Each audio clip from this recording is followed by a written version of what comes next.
लेकिन बिट्टू बजरंगी जैसे लोग जब खोड़ा की सरजमी पे पहुंच करके कहता हो कि दोबारा 2002 लाना होगा, गोधरा याद दिलाने की बात करता हो, प्रशासन मुख दर्शक बनी होती है। क्या प्रशासन की जिम्मेदारी नहीं बनती है कि जो अपराधी है उस पर कार्रवाई हो? कोई आपत्ति नहीं है हमें, हमारी पार्टी अपराधियों का कभी समर्थक नहीं रहा है।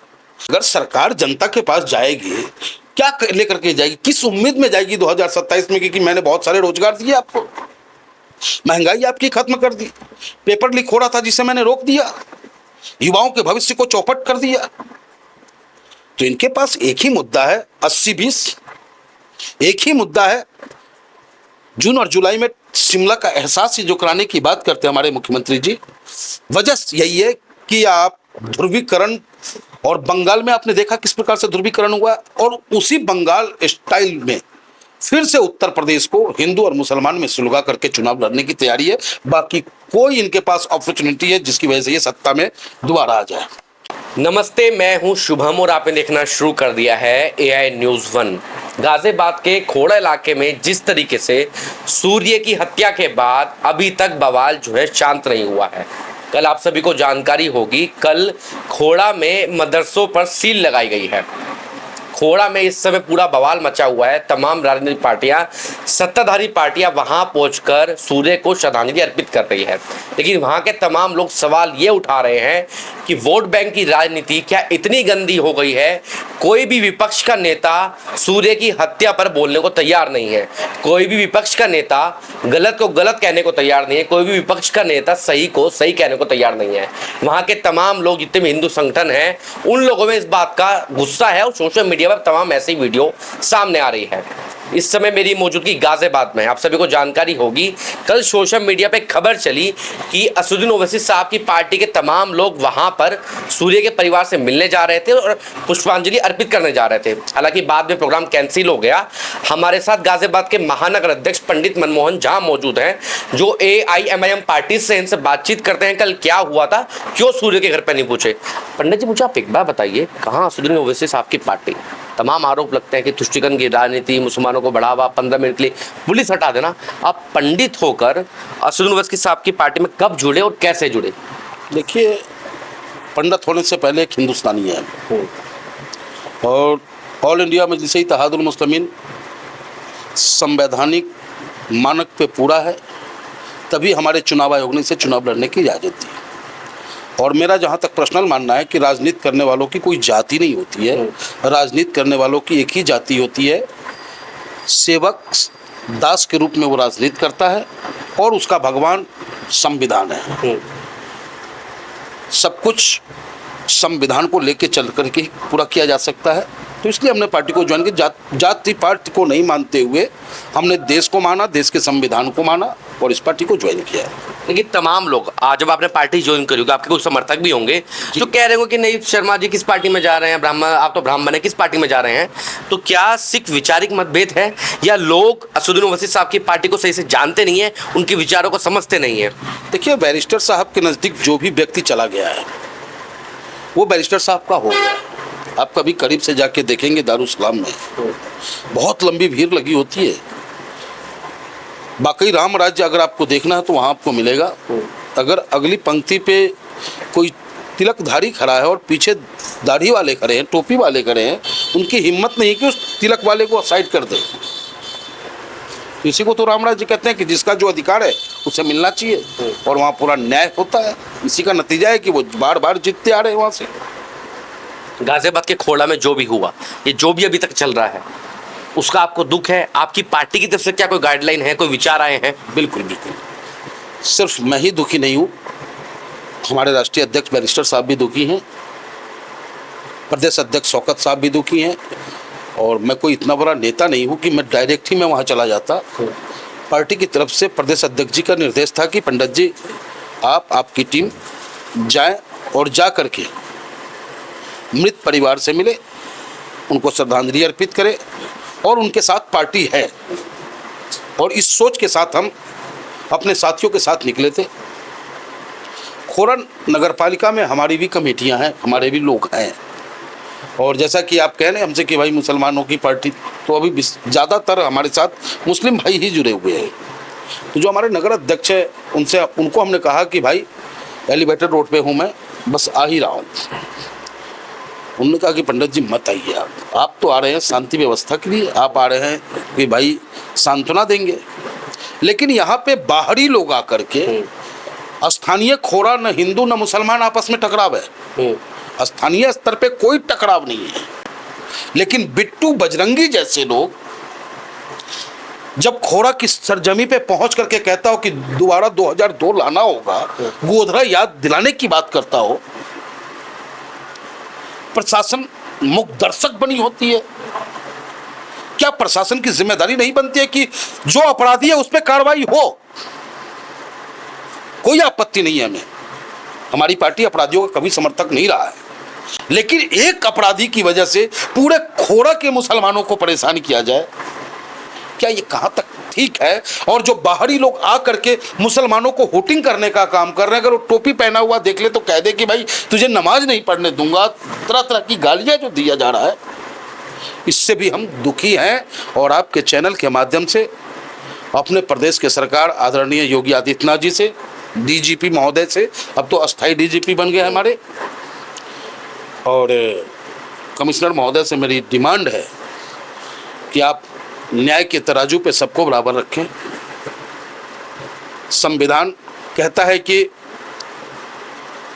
10 बेगुनाह बचता हो तो बच जाए, किसी एक बेगुनाह को जेल न भेजा जाए, उसे फंसाया न जाए, तो नाहक में किसी को परेशान न किया जाए, और बाहरी तत्व खोरा की आबो हवा को खराब न करे। और ये संभव तभी है जब प्रशासन उन्हें आने से रोकेगा। आपको लगता है कि खोड़ा के बहाने कहीं ना कहीं प्रदेश का माहौल खराब करने की कोशिश कर रही है 2027 के चुनाव को लेकर? देखिए, इस सरकार के पास है भी क्या? अगर सरकार जनता के पास जाएगी, क्या लेकर के जाएगी, किस उम्मीद में जाएगी 2027 में कि मैंने बहुत सारे रोजगार दिए आपको, महंगाई आपकी खत्म कर दी, पेपर लीक हो रहा था जिसे मैंने रोक दिया, युवाओं के भविष्य को चौपट कर दिया। तो इनके पास एक ही मुद्दा है 80-20, एक ही मुद्दा है। जून और जुलाई में शिमला का एहसास ही जो कराने की बात करते हैं हमारे मुख्यमंत्री जी, वजह यही है कि आप ध्रुवीकरण, और बंगाल में आपने देखा किस प्रकार से ध्रुवीकरण हुआ, और उसी बंगाल स्टाइल में फिर से उत्तर प्रदेश को हिंदू और मुसलमान में सुलगा करके चुनाव लड़ने की तैयारी है। बाकी कोई इनके पास अपॉर्चुनिटी है जिसकी वजह से ये सत्ता में दोबारा आ जाए। क्या आपको जब असद का एनकाउंटर हुआ उसका दुख है आपको? देखिए, एक सवाल तो उठता है, एनकाउंटर हुआ, पुलिस जिस प्रकार से कहानी बताई उस प्रकार से एनकाउंटर हुआ तो ठीक हुआ कि पुलिस पे गोली चली, पुलिस, क्योंकि पुलिस भी किसी का बेटा है, संवैधानिक वर्दी पहन रखा है उन्होंने। लेकिन मैं आपसे पूछना चाहता हूं और आपके चैनल के माध्यम से अपनी सरकार, भारत सरकार से भी सवाल करता हूं कि जब एक पाकिस्तानी आपको पकड़ा जाता है, आतंकी पकड़ा जाता है, तो उसको तो सालों साल आपको जेल में रखते हो, न्याय प्रक्रिया से चलने के लिए उसको अपना वकील तक उपलब्ध कराते हो आप। लेकिन ऐसी क्या विडंबना है प्रधानमंत्री जी, ऐसी क्या विडंबना है माननीय मुख्यमंत्री जी, कि अगर अपराधी मुस्लिम हो तो सीधा फैसला ऑन द स्पॉट। ये कहां तक जायज है, मैं आपसे पूछना चाहता हूं। इसी गाजियाबाद में एथलीट नीरज त्यागी की हत्या होता है, क्या उसके हत्यारे का एनकाउंटर हुआ? क्या उस हत्यारे के घर पे बुलडोजर चला? क्या गोपाल शर्मा जेवर में 15 साल का बच्चा, जो इतना प्यारा बच्चा जिसके लाश को छत बिछत कर दिया गया, क्या उस हत्यारों का एनकाउंटर हुआ? क्या सुधीर गुप्ता बदायूं वालों का एनकाउंटर हुआ? हर्षित मिश्रा का हुआ? जो हर्षित मिश्रा के हत्यारे थे उसका हुआ एनकाउंटर? नहीं हुआ। शिवम, बनारस का रहने वाला, बनारस का सूर्य प्रताप सिंह, क्या उसका एनकाउंटर हुआ? नहीं हुआ। गोरखपुर का रहने वाला संजय कुमार चौहान, उसका क्या एनकाउंटर हुआ? नहीं हुआ। तो आखिर क्यों नहीं होता एनकाउंटर? इन लोगों ने पुलिस पर फायरिंग भी नहीं की ना, पुलिस के अनुसार तो असद ने फायरिंग की, वो चेकिंग कर रही थी पुलिस, असद वहां से निकल रहा था। देखिए, हमारी पुलिस बहुत वीर है, बहादुर है, जांबाज है, उनकी वजह से ही हम सब सुरक्षित भी हैं, और उनके निशाने इतने अचूक हैं कि या तो टांगों पे लगता है या सीधा सीने में लगता है। टांगों पे लगने की संख्या भी आप गिन ले कितनी टांगों पे लगती है, और मैं समझता हूँ कि जो टांगों पे गोली मारते हैं उनसे कहिए कि खंबा में डायरेक्ट निशाना मार के दिखाते हैं वो। तो मतलब एनकाउंटर पर सवाल खड़े कर रहे हैं पुलिस सवाल उठता है, एनकाउंटर पे सवाल उठता है। क्या एनकाउंटर का दुख है आपको? दुख नहीं है, दुख नहीं है, लेकिन कहीं ना कहीं न्यायालय को आईना दिखाने जैसी बात है। क्या जांच नहीं होनी चाहिए? ठीक है, उसने पुलिस पे गोली चलाई, पुलिस ने करारा जवाब दिया। पुलिस के पास जो बुलेट है वो सजा के रखने के लिए नहीं है, वो अपनी भी जान की रक्षा करेगा। उन्होंने एनकाउंटर किया, वो मरा, कोई दिक्कत नहीं है। लेकिन ये सवाल बार बार उठेगा कि क्या न्यायालय किस लिए बैठा है? क्या पुलिस जज है? पुलिस का काम क्या है? लॉ एंड ऑर्डर व्यवस्थित करना। क्या आज खोड़ा में लॉ एंड ऑर्डर व्यवस्थित है? दहशत का माहौल नहीं है खोड़ा में, कोई बोल के राजी नहीं है। जब आप सोचो कि हमें हमारा खुद का पदाधिकारी हमें आने से रोक रहा हो, मैं तो हिंदू हूं ना, मैं ब्राह्मण हूं ना, मैं जा रहा था श्रद्धांजलि देने, लेकिन उसका ये कहना कि आप आओगे तो आपके साथ मैं भी जाऊंगा, और मैं जाऊंगा और लोग वोटिंग करेंगे, वोटिंग करेंगे। अगर आपने जवाब दे दिया तो एक्शन का रिएक्शन होगा और प्रशासन ये कहेगा कि आपके आने से माहौल खराब हुआ है। जो बाहरी तत्व आ रहे हैं, बाहरी तत्व आकर के आप शब्दों का इस्तेमाल कर रहे हैं, उनसे माहौल नहीं खराब हो रहा है। और असद ही नहीं, असद जैसे जितने भी हत्यारे हैं, मैं योगी जी से मांग करता हूं कि सबका एनकाउंटर करें आप। जो भी माँ बहन की बेटियों की तरफ नजरें उठा के बुरी नजर रखता हो, उस सबका एनकाउंटर होना चाहिए। अपराधियों में जाति नहीं ढूंढनी जानी चाहिए। अपराधी अपराधी है, चाहे वो यश खटीक हो, चाहे वो असद हो। अच्छा, मुझे आप एक बात बताइए, खोड़ा का मामला चला, आप हालांकि वहां नहीं गए, मैं मतलब 3-4 दिन से रिपोर्ट, मैं दुखी हूं और मैं अपने अंतरात्मा से परमपिता परमेश्वर से प्रार्थना करता हूं कि सूर्य चौहान की मां को इस दुख से उबरने की शक्ति दे, उस पूरे शोककुल परिवार में आगे बढ़ने, क्योंकि जीवन है। भगवान श्री कृष्ण कहें कि कपड़ा उसने बदला है, वीर गति को प्राप्त हुआ है, उसे स्वर्ग मिलेगा इसमें। और परमपिता परमेश्वर से प्रार्थना भी करता हूं कि उसे अपने श्री चरणों में स्थान दे। और आज भी मेरी इच्छा है कि मैं खोड़ा जाऊं, खोड़ा का माहौल बेहतर हो जाए। मेरा जाना बहुत बड़ी बात नहीं है। जाएंगे आप? जरूर जाएंगे हम। और सूर्य चौहान जी की माँ के साथ मेरी संवेदनाएं हैं, और खोड़ा वालों से मेरी अपील है, चाहे वो हिंदू हो या मुसलमान हो, आप सब साथ रहते हो। मैं हूँ गाजियाबाद का ही, लेकिन मैं शहीद नगर में रहता हूँ। लेकिन खोड़ा वालों, आप साथ में रहते हो। इससे पहले कभी ऐसा माहौल नहीं बना जो अब बन गया है। तो आप सब मिल करके आपसी सद्भावना को बढ़ाते हुए अपने जीवन की गाड़ी को, पटरी को आगे बढ़ाने का कार्य करें। अब आप मुझे एक बात बताइए, हमारे देश में तमाम राजनीतिक पार्टियां हैं। मैं विपक्ष की बात करूं, कांग्रेस है, समाजवादी पार्टी है, चंद्रशेखर आजाद की पार्टी है। सूर्य के साथ गलत हुआ, ये बात आप भी कह रहे हैं, तमाम लोग मानते भी हैं। अगर फॉर एग्जाम्पल विपक्षी पार्टी, अगर माहौल नहीं बिगड़ना होता, जिस दिन ये मामला हुआ उसके बाद ही श्रद्धांजलि देने पहुंच जाती, तो शायद आपको लगता है माहौल इतना नहीं बिगड़ता। और जब हम चुनाव की बात करते हैं, अखिलेश यादव, वही अखिलेश यादव रात को 3 बजे ईद की बधाई दे देते हैं, लेकिन सूर्य चौहान की मौत के ऊपर वो चुप्पी नहीं तोड़ते अपनी। चंद्रशेखर आजाद हैं, कहीं मुसलमान के साथ कुछ होता है, दलितों के साथ होता है, तुरंत वहाँ पहुँच जाते हैं। लेकिन जब ऐसे मामले सामने आते हैं, मैं ये कह रहा हूँ कि आपका वोट बैंक अलग चीज़ है, राजनीति आपकी अलग चीज़ है, लेकिन जब सही की और सही की, जब गलत की बात आती है, तब तमाम राजनीतिक पार्टियाँ चुप क्यों हो जाती हैं? देखिए, तमाम राजनीतिक पार्टियों के बारे में तो मैं नहीं कहूँगा कुछ, क्योंकि ये लोग, इन लोगों का अपना प्रवक्ता अपने तरीके से बयान देते हैं, लेकिन आम जनता समझती है। अब गोपाल शर्मा की हत्या हुई, ये हमें पता है कि न गोपाल शर्मा का परिवार हमें वोट देने वाला, न ब्राह्मण समाज वहाँ का हमें वोट देने वाला है। हमारी पार्टी को भी पता है, लेकिन संवेदनाएं होती है, मानवता होता है। यही मैं आपसे कह रहा हूँ, बात वोट बैंक की नहीं, बात है कि आप ट्वीट तो कर सकते थे, मानवता होता, लेकिन कुछ लोगों की राजनीतिक दुकानें संकुचित हो गई है, और हमारी पार्टी की जो राजनीतिक दुकानें हैं वो संकुचित नहीं है, वो प्रगति की राह पे है। हम सबकी सेवा करना चाहते हैं, सभी समाज को साथ लेके चलना चाहते हैं। आज न कल ये इल्ज़ाम भी हटेगा हमसे कि ये पार्टी मुसलमानों की पार्टी है। ये पार्टी सबकी पार्टी है, मुसलमानों की। आप आएँ, आपका स्वागत है, आप आए, सबका स्वागत ये पार्टी करती है। कहीं से कोई भेदभाव नहीं। मैं खुद इस पार्टी में हूँ आज लगभग 4 साल होने जा रहे हैं। समाजवादी पार्टी को हमने 22 साल दिया है। समाजवादी को छोड़ने का वजह तो कुछ होगा। जब कोई पार्टी अपने सिद्धांतों से भटक जाए, भगवान कृष्ण भी कहे कि अगर आप जुल्म के खिलाफ बोल नहीं सकते हो और आप में ताकत है तो आप नपुंसक कहलाओगे, या फिर उस जगह को आप छोड़ दो। तो हमने देखा कि समाजवादी पार्टी में जुल्म के खिलाफ आवाज़ नहीं उठता है, जुल्मियों का साथ दिया जाता है, इसलिए हमने समाजवादी पार्टी छोड़ दी, क्योंकि वहाँ हमारा सुनने वाला कोई नहीं था। और आज इस पार्टी में हमारे नेता बैरिस्टर साहब डायरेक्ट हमारी बात को सुनते हैं, हमारे प्रदेश के अध्यक्ष हमारी बात को सुनते हैं, हमारे सारे तमाम पदाधिकारी कार्यकर्ता साथ चलते हैं। जब मैं बयानों की बात करूं, अगर मैं सिर्फ उत्तर प्रदेश की राजनीति की बात करूं, जब सूर्य वाला ये मामला हुआ, अभी तो खैर माहौल जैसा भी है अभी तो ठीक है, लेकिन मैं सिर्फ आपसे ये कह रहा हूं कि गाजियाबाद के जितने विपक्ष के नेता हैं उनको वहाँ जाना चाहिए था ना। बिल्कुल जाना चाहिए था, बिल्कुल जाना चाहिए था उनको। और ये पहल मैंने किया, प्रारंभ भी किया मैं। देखिए मेरे अंदर एक टीस है, अभी भी नहीं पहुँच पाना, ये हमारे अंदर टीस है, लेकिन इस टीस को मैं सह लूँगा उस कुर्बानी पे कि हमारे लोग जो है आपस में एक रहे। हमारे आने से अगर वहाँ का माहौल ख़राब होता हो तो हम नहीं जाना चाहेंगे।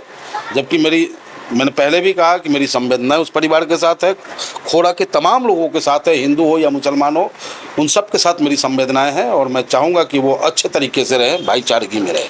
जब हम तुष्टीकरण की राजनीति की बात करते हैं, सबको मुसलमानों का वोट चाहिए। चाहे मैं अखिलेश यादव की बात करूं, अगर आज अखिलेश यादव ट्वीट नहीं कर रहे हैं तो सबसे बड़ा कारण ये है 227 का चुनाव। चंद्रशेखर आज़ाद भी टोपी पहनकर चल जाए, उनको भी मुसलमानों का वोट चाहिए। कांग्रेस पार्टी का तो आपको पहले से ही पता है किस तरीके की राजनीति करती है। तमाम विपक्षी पार्टियां सिर्फ मुसलमानों का वोट पाने में लगे, मुसलमानों को कुछ करने को तैयार नहीं है कोई भी। देखिए अब उत्तर प्रदेश का मुसलमान इससे ज़्यादा बढ़ चढ़ के तो मतदान करने से रहा जो 2024 और 2022 में समाजवादी पार्टी के पक्ष में किया। 50 से 125 सीटों पे पहुंचाने का काम उत्तर प्रदेश के मुसलमानों ने किया। उनको 99% मुसलमानों ने वोट दिया। और इतने दिनों में मुसलमानों के साथ जो भी घटनाएं घटी, या तो माननीय अखिलेश जी से जब मीडिया सवाल करता है तो उनको सुनाई नहीं देता। जब लोकसभा में वक्फ बोर्ड पे बहस होता है तो माननीय अखिलेश जी अमित शाह जी से पूछते हैं कि आपका राष्ट्रीय अध्यक्ष कब बनेगा। मुद्दा होता कुछ और है, बयानबाजी कुछ और होता है।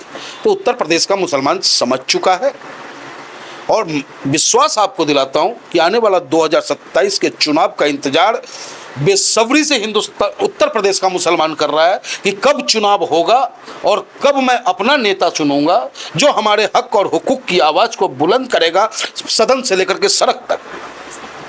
और वो इंतजार है पतंग के बटन को दबाने की। आप देखेंगे ये कोड़ा बकवासबाजी नहीं है, कोड़ा भाषणबाजी नहीं है, ये मुसलमानों के दिल के दर्द को मैं आपको बयां कर रहा हूं कि बार बार मुसलमानों को ठोकरें मारी जा रही है, लेकिन जिनको इन्होंने नेता बनाया, सदन में आवाज उठाने की ताकत दी, वो एक शब्द बोल के राजी नहीं है।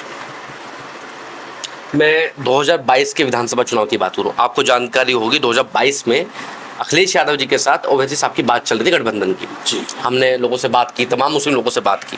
2024 के चुनाव हुए, मीरापुर में उपचुनाव हुए, हमने वहाँ भी लोगों से बात की। एक आपकी पार्टी पर एक टैग लग रहा है, वो टैग किस चीज़ का है? जो मुस्लिम लोग आपको पसंद नहीं करते हैं, वो खुद ही वाली बात कहते हैं कि ओवैसी साहब तो भाजपा के खड़े हुए बी पार्टी के वो हैं, वो तो वोट काटने के लिए आते हैं। किसी भी प्रदेश में चुनाव हो, जहाँ भी वो चुनाव लड़ने जाते हैं, सिर्फ वोट काटने के लिए चुनाव लड़ते हैं। क्या ये सवाल आप राहुल गांधी से पूछ सकते हैं कि कलकत्ता में उसका क्या था?